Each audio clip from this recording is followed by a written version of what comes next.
दुर्गा नदी के किनारे बसा एक गांव फूलपुर। गांव में कुछ 100-150 लोग रहते थे। अंजलि, जो कि पास ही के जिले में रहती थी और 12वीं पास कर चुकी थी, उसके पिताजी ने बेटी को जल्दी विदा करने के लिए उसकी शादी फूलपुर गांव के मुकेश से करवा दी थी। मुकेश कभी स्कूल नहीं गया था और इस कारण वो पढ़ा लिखा नहीं था और बाकी गांव वालों की हालत भी मुकेश जैसी ही थी। मुकेश के घर में उसके माता पिता भी रहते थे। सासू माँ, मैं बाहर मंदिर तक जा रही हूँ, आधे घंटे में आ जाऊंगी। अरे अभी कहीं जाने की जरूरत नहीं है, चुपचाप जाके रसोई में रात के खाने की तैयारी करो। और ये घूंघट क्यों हटा लिया है तुमने? क्या पता नहीं कि इस गांव में औरतें बिना घूंघट के नहीं रहती। रात में अंजलि छत पर जाकर अपनी मम्मी से बात कर रही होती है। तभी गांव की 3-4 औरतें उसे देख लेती है और दरवाजे पर आकर उसकी सास से शिकायत करने लगती है। और क्या हुआ? अरे छत पे तो देखो, आपकी बहू मटक मटक के किसी से फोन पर बात कर रही है। दिन भर फोन पे लगी रहती है। अरे कल तो मंदिर के पास वो क्या कहते हैं, सेल्फी ले रही थी। शहर की बहू रखना अच्छा शान की बात है, पर देखना इसके लक्षण से ये तो तुम्हारे परिवार को बदनाम ना कर दे। ये पहली बार नहीं था जब सास से गांव के लोगों ने अंजलि की बुराई या शिकायत नहीं की हो। अब तो ये रोज की बात थी। अंजलि ये सब सुन लेती है। जब वो नीचे जाती है तो मुकेश भी वहां आ जाता है। सास कहती है, बेटा, लोग घर आकर शिकायत करने लगे हैं बहू के कामों की। देख लो, पति हो, संयम से रखो इसे। माँ जी, मैं तो अपनी माँ से बात कर रही थी क्योंकि यहाँ कोई बात करने लायक ही नहीं है और अब मैं माँ के पास ही रहूंगी। वहाँ क्या रहना, वहाँ बाहर के लोग तो ठीक है पर घर के लोग भी इज्जत ना दे सके। अरे नहीं नहीं अंजलि, ऐसा नहीं है, धीरे धीरे सब ठीक हो जाएगा, तुम फिक्र ना करो। अरे बस कुछ बोलना ही नहीं है, सर पे चढ़ा रखा है बहू को। सास मुकेश की नरम बात सुन के वहां से मुंह चढ़ाकर चली जाती है। मैं तो कहती हूँ हम दोनों शहर चले जाते हैं। मैं पढ़ी लिखी हूँ, मुझे वहाँ नौकरी भी मिल जाएगी और थोड़े दिनों में आप भी वहाँ कुछ काम ढूंढ लेना। अरे नहीं नहीं अंजलि, हम यहाँ ना गांव का खेत, माँ पिताजी को छोड़कर शहर नहीं जा सकते। माँ पिताजी को कैसा लगेगा और गांव वाले क्या सोचेंगे? ये कहकर मुकेश सोने चला जाता है और अंजलि की गांव वालों द्वारा बुराई का सिलसिला बहुत दिनों तक चलता ही रहता है।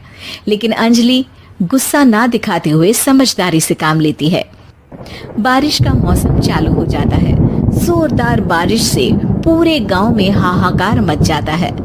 दुर्गा नदी में बाढ़ आ जाती है और बाढ़ का पानी पूरे गांव की फसल तबाह कर देता है। फसल की ये हालत देखकर गांव वाले निराश हो जाते हैं और बात तो यहाँ तक पहुँच जाती है कि कुछ लोग तो अंजलि को इस सब का दोषी ठहरा देते हैं। अरे पूरी फसल तबाह हो गई, पता नहीं किसकी नजर लग गई है। अरे जब से चौधरी परिवार में ये शहर की बहू आई है ना, तब से ही गांव की शांति चली गई है। इसके कर्म कांड से माँ दुर्गा नदी भी खुश नहीं है। ये सब सुनकर बेचारी अंजलि रोते हुए अपने घर चली जाती है। कुछ दिन बाद सभी गांव वाले अपनी फसल का मुआवजा लेकर अपने अपने घर आते हैं। मुकेश भी 1500 लेकर आता है। अंजलि को जब पासबुक दिखाता है तो अंजलि हैरान हो जाती है।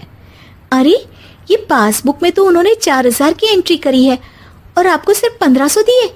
सच में? अरे, वो सरकारी अफसर आपको बेवकूफ बना रहे हैं। सरकार की तरफ से हमें 4000 मिले हैं, लेकिन बाकी का सारा पैसा खुद ही खा रहे हैं।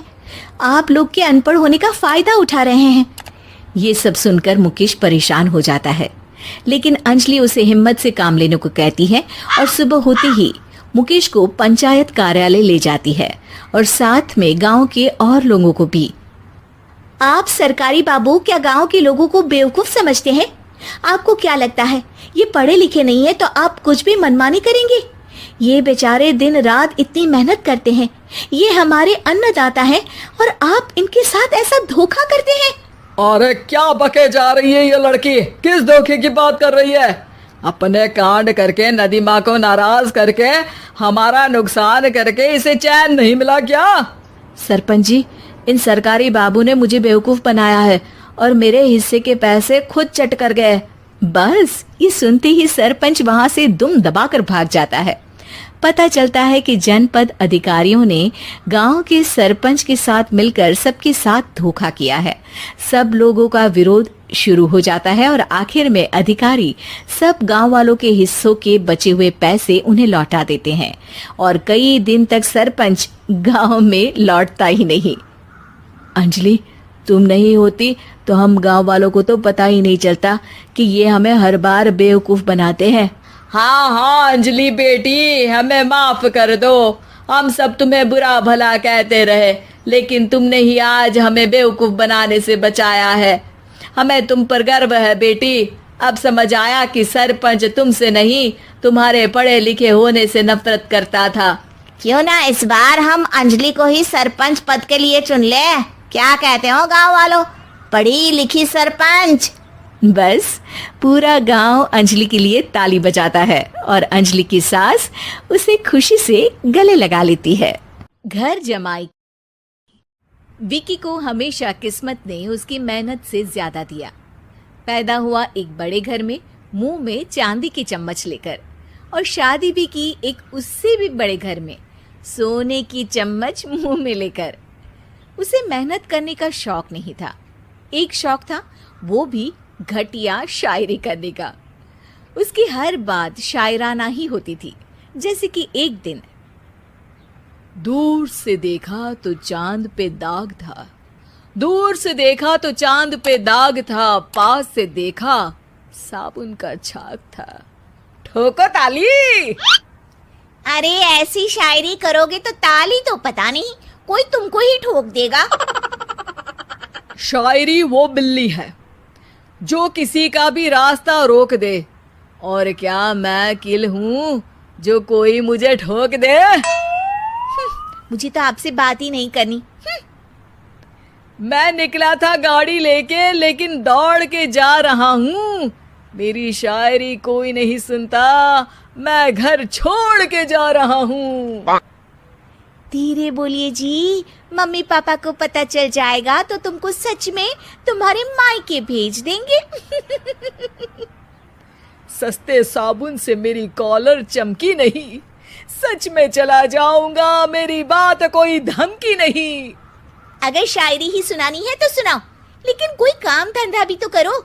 मेरे पिताजी के पास बहुत पैसा है तो घर जमाई बन के खा रहे हो, और कल जा रहे हो ना अपने मायके, तो आज ही चले जाओ मेरी बला से। हमें तो अपनों ने लूटा, गैरों में कहाँ दम था हमें। अरे चुप हो जाओ, तुमको मिर्जा गालिब की कसम। अरे जाना है तो जाओ, लेकिन पहले मेरे मम्मी पापा से मिलकर जाओ, वरना वो क्या सोचेंगे। लेकिन विकी अकेले ही अपनी कार लेकर अपने मायके यानी कि अपने खुद के घर पहुंच जाता है। अरे बेटा, तू अचानक, बहू कैसी है? अरे माँ, बहू तो बिल्कुल बदल गई है, मुर्गी हाथ से निकल गई है। अरे क्या हुआ बेटा? उसकी आती नहीं है, मेरी जाती नहीं है। मैं करता हूँ शायरी, उसे भाती नहीं है। मेरे पास उसका फोन आया था बेटा, सही कह रही है वो। तुमको काम करना चाहिए, तभी तो इज्जत मिलेगी। घर जमाई बनके सास ससुर के पैसों पर कब तक ऐश उड़ाते रहोगे? मेरी जिंदगी में हर तरफ से उंगली हो रही है, फोन पर मेरी चुगली हो रही है। अरे चुगली नहीं कर रही थी बहू, वो तेरा भला चाहती है बेटा। सूखे हुए कपड़े को भी गीला कह रहे हैं लोग, चुगली करने को मेरा भला कह रहे हैं लोग। ठोको ताली। ये सुन के माँ अपने हाथ से अपना सर पीट लेती है। अरे माँ, ताली की जगह माथा क्यों ठोक रही हो? बेटा तू ना आराम कर, तेरे पिताजी भी आने वाले हैं, खाना लगा देती हूँ। विकी अपने घर भी दिन भर टीवी देखता है, तरह तरह का खाना खाता है, दोपहर तक सोता है, चाय पीता है, वीडियो गेम खेलता है, बस काम करने नहीं जाता। घर में नौकर चाकर है तो बिस्तर से हिलने तक की जरूरत नहीं पड़ती। कई बार तो विकी अपने नौकरों को बिठाकर शायरी सुनाता रहता। कब जाओगे बेटा? अरे कैसी बात कर रहे हैं डैडी, क्या आप मेरे फादर नहीं? आप मुझे भगाना चाहते हैं क्या? ये मेरा घर नहीं। अरे नहीं बेटा, तुम्हारा ही घर है।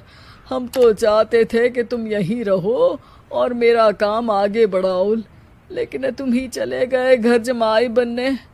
अरे मेहनत तो गधे भी करते हैं। मैं अच्छी किस्मत लेके पैदा हुआ हूँ। मैं घर जमाई हूँ, ससुराल का फूल गेंदा हुआ हूँ। ठोको ताली। पिताजी और माँ सच में ताली बजा देते हैं। ऐसा पहली बार होता है जब विकी की शायरी पर किसी ने ताली बजाई हो। अरे आप लोग सच में ताली बजा रहे हैं? हाँ हाँ बेटा, तुम्हारे ससुर का फोन आया था। बोला जब तक घर जमाई जी कोई काम ना करने लगे हमारे यहाँ मत भेजना। अब तू तो काम करने से रहा और तुझे रहना भी है हमारे घर में ही, करेगा भी शायरी ही, और बार बार ठोको ताली बोलेगा तो आदत डाल ही लेते हैं ताली ठोकने की। विकी उसी वक्त खड़ा होता है और बहुत गुस्से में सीधे ससुराल के लिए निकल जाता है। फिर से आ गए? लेकिन सुमन को देखते ही विकी पिघल जाता है। अब सुमन, आई एम सॉरी।